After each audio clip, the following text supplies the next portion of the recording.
C'est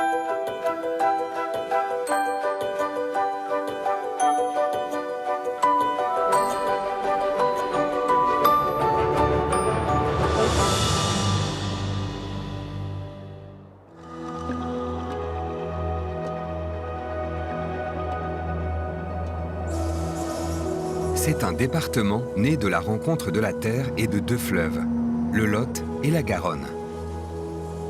Il n'est pas étonnant alors que l'on trouve ici quelques-uns des plus beaux jardins de France. De petits coins d'Éden à l'histoire parfois étonnante et méconnue. Comme celui-ci, au Temple-sur-Lot. Ces arbres, cette eau, ce pont japonais, le paysage rappelle une célèbre série de tableaux, les Nymphéas de Claude Monet. Et pour cause, c'est dans les jardins de ce pépiniériste que le peintre a d'abord trouvé l'inspiration. Ici, dès le 19e siècle, on cultive des nénuphars colorés. Une première en Europe. La Tourmalet a créé ces bassins qu'on voit devant nous en 1870. Et ici, c'était la pépinière d'origine. Il avait besoin de tous ces bassins pour multiplier le plus rapidement possible et pour cultiver une gamme des nénuphars colorés.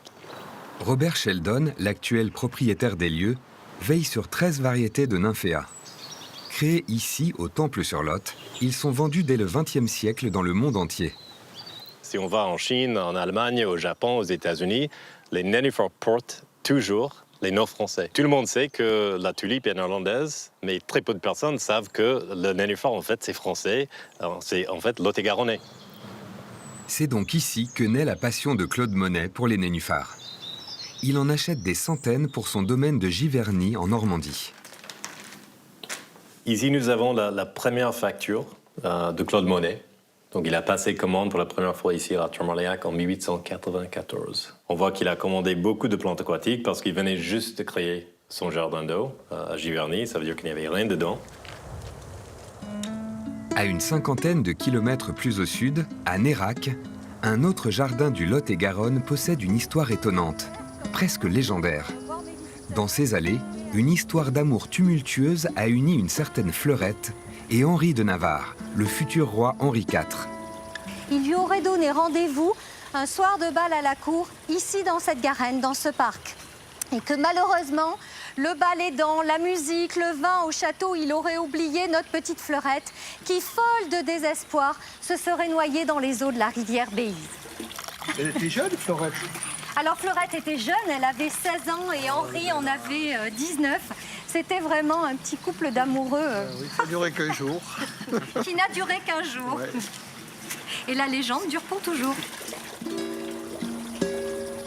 La légende aura laissé une expression dans notre littérature.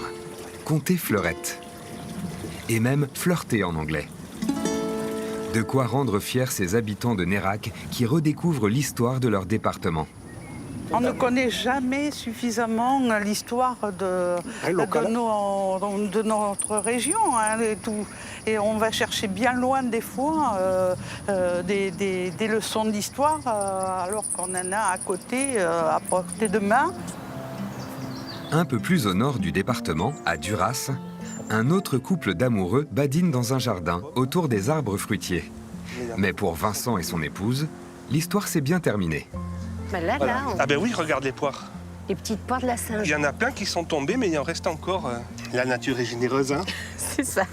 En 2020, Vincent a décroché le titre de champion du monde de confiture. Voilà, un petit concentré de parfum, de fruits, de sucre. Je pourrais faire une gelée de pommes comme je fais, tu sais, à la menthe. C'est l'aboutissement d'un travail d'équipe avec son épouse. À leur rencontre il y a 20 ans, il est encore pépiniériste, mais ne sait pas quoi faire de sa récolte de pommes. On débordait de fruits, on était submergés par ces quantités qui s'abîmaient. Donc est venue l'idée de faire des confitures. Elle est partie sur le marché de Montségur, à côté, avec une toute petite table, vendre quelques pots de confiture. Hein, ça a démarré comme ça. Comme ça. Là, on va pouvoir... Et aujourd'hui, c'est par milliers qu'il vend ses confitures. Vincent a délaissé ses vergers pour sa cuisine et achète désormais les plus beaux produits du département. Voilà, la rhubarbe, toute fraîche. Ça, c'est de la rhubarbe du Lot-et-Garonne. Mais bon, ici, vous savez, le Lot-et-Garonne, c'est le verger de la France. Donc, on a accès à tous les fruits, tous les légumes qu'on veut. Parce que je fais de la confiture aussi bien avec des fruits qu'avec des légumes également. Alors là, je vais faire une rhubarbe au géranium. C'est vraiment un mariage parfait. Vincent a grandi dans le Lot-et-Garonne. Un terreau favorable pour une graine de futur champion du monde de confiture. Quand on a la chance d'être natif dans ce département, on connaît tous ses bons goûts, on ne se fait pas avoir. C'est aussi ce qui m'a permis de réussir, de gagner les championnats du monde. C'est de faire de l'exceptionnel, des confitures exceptionnelles avec des fruits exceptionnels. Les pots de Vincent sont aujourd'hui servis sur les plus grandes tables. Il propose jusqu'à 80 confitures différentes. Une palette de couleurs aussi riche que celle des jardins du Lot-et-Garonne.